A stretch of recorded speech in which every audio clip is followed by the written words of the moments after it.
صحیح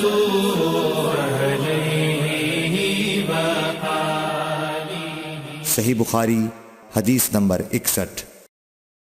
حضرت صلی اللہ علیہ وسلم نے فرمایا، درختوں میں ایک درخت ایسا ہے کہ اس کے پتے نہیں جھڑتے، اور مسلمان کی مثال اسی درخت کی سی ہے، بتاؤ وہ کون سا درخت ہے؟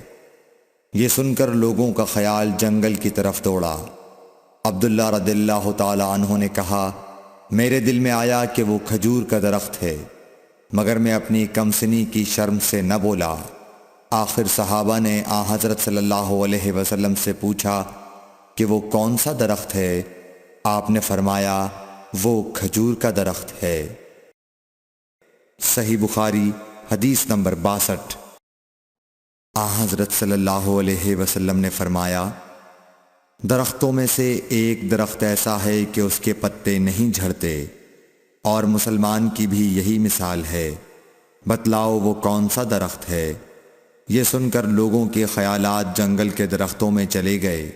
عبداللہ نے کہا کہ میرے دل میں آیا کہ بتلا دوں کہ وہ کھجور کا درخت ہے، لیکن وہاں بہت بزرگ موجود تھے، اس لیے مجھ کو شرم آئی۔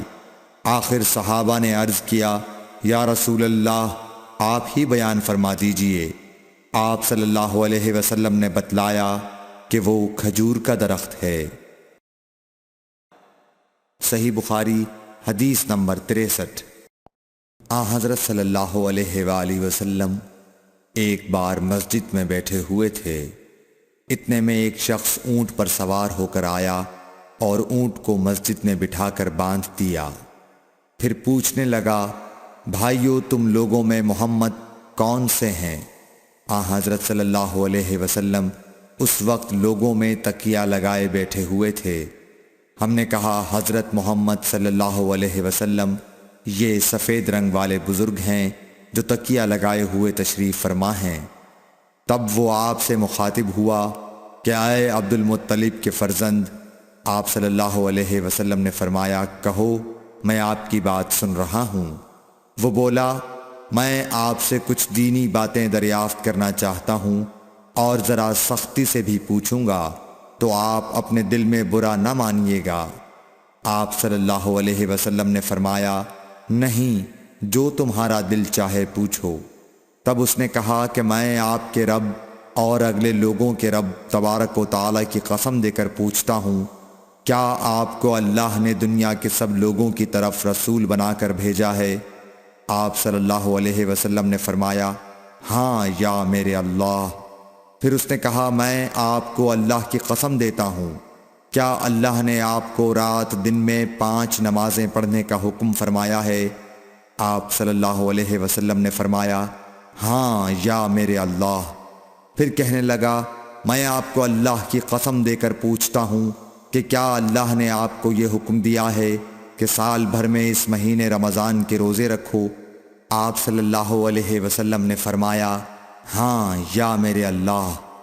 پھر کہنے لگا، میں آپ کو اللہ کی قسم دے کر پوچھتا ہوں کہ کیا اللہ نے آپ کو یہ حکم دیا ہے کہ آپ ہم میں سے جو مالدار لوگ ہیں ان سے زکوٰۃ وصول کر کے ہمارے محتاجوں میں بانٹ دیا کریں؟ حضرت صلی اللہ علیہ وسلم نے فرمایا، ہاں یا میرے اللہ۔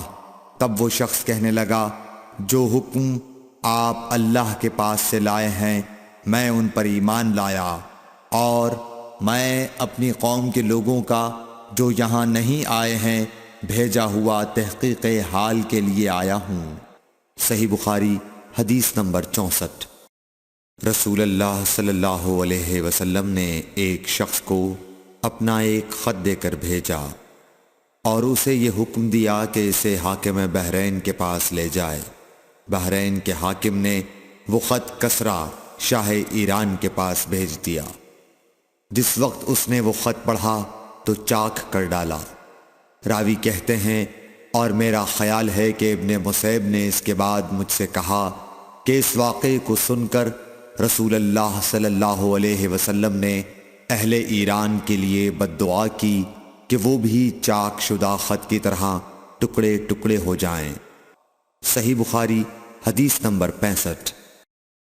رسول اللہ صلی اللہ علیہ وسلم نے کسی بادشاہ کے نام دعوت اسلام دینے کے لیے ایک خط لکھا یا لکھنے کا ارادہ کیا تو آپ صلی اللہ علیہ وسلم سے کہا گیا کہ وہ بغیر مہر کے خط نہیں پڑھتے، یعنی بے مہر کے خط کو مستند نہیں سمجھتے۔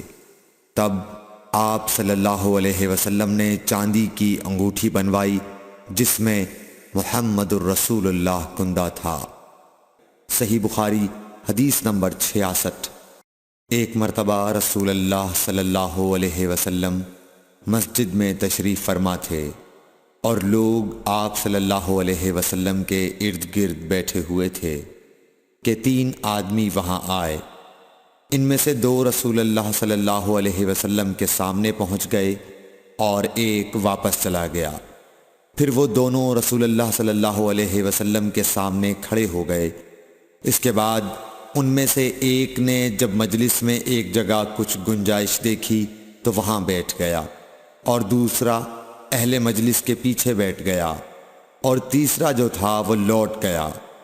تو جب رسول اللہ صلی اللہ علیہ وسلم اپنی گفتگو سے فارغ ہوئے تو صحابہ رضی اللہ عنہم سے فرمایا، کیا تمہیں 3 آدمیوں کے بارے میں نہ بتاؤں؟ تو سنو۔ ان میں سے ایک نے اللہ سے پناہ چاہی، اللہ نے اسے پناہ دی، اور دوسرے کو شرم آئی تو اللہ بھی اس سے شرمایا کہ اسے بھی بخش دیا، اور تیسرے شخص نے منہ موڑا، اللہ نے بھی اس سے منہ موڑ لیا۔ صحیح بخاری حدیث نمبر 67۔ رسول اللہ صلی اللہ علیہ وسلم اپنے اونٹ پر بیٹھے ہوئے تھے اور ایک شخص نے اس کی نکیل تھام رکھی تھی۔ آپ صلی اللہ علیہ وسلم نے پوچھا، آج یہ کون سا دن ہے؟ ہم خاموش رہے حتیٰ کہ ہم سمجھے کہ آج کے دن کا آپ کوئی دوسرا نام اس کے نام کے علاوہ تجویز فرمائیں گے۔ پھر آپ صلی اللہ علیہ وسلم نے فرمایا، کیا آج قربانی کا دن نہیں ہے؟ ہم نے عرض کیا، بے شک۔ اس کے بعد آپ صلی اللہ علیہ وسلم نے فرمایا، یہ کون سا مہینہ ہے؟ ہم اس پر بھی خاموش رہے اور یہی سمجھے کہ اس مہینے کا بھی آپ اس کے نام کے علاوہ کوئی دوسرا نام تجویز فرمائیں گے۔ پھر آپ صلی اللہ علیہ وسلم نے فرمایا، کیا یہ ذو الحجہ کا مہینہ نہیں ہے؟ ہم نے عرض کیا، بے شک۔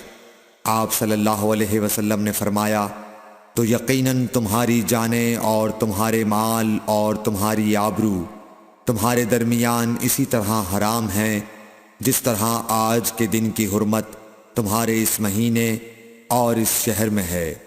پس جو شخص حاضر ہے اسے چاہیے کہ غائب کو یہ بات پہنچا دے، کیونکہ ایسا ممکن ہے کہ جو شخص یہاں موجود ہے وہ ایسے شخص کو یہ خبر پہنچائے جو اس سے زیادہ یاد رکھنے والا ہو۔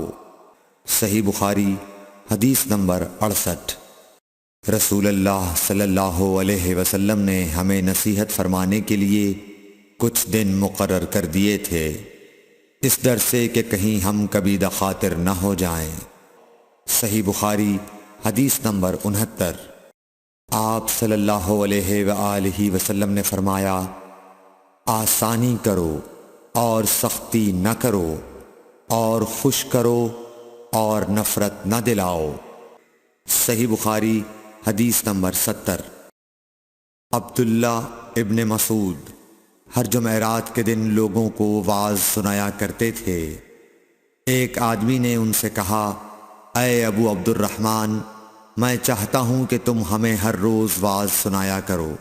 انہوں نے فرمایا، تو سن لو کہ مجھے اس امر سے کوئی چیز مانع ہے تو یہ کہ میں یہ بات پسند نہیں کرتا کہ کہیں تم تنگ نہ ہو جاؤ، اور میں وعظ میں تمہاری فرصت کا وقت تلاش کیا کرتا ہوں، جیسا کہ رسول اللہ صلی اللہ علیہ وسلم اس خیال سے کہ ہم کبھی دخاطر نہ ہو جائیں وعظ کے لیے ہمارے اوقات فرصت کا خیال رکھتے تھے۔ Thanks for watching. Don't forget to like, comment, share and subscribe to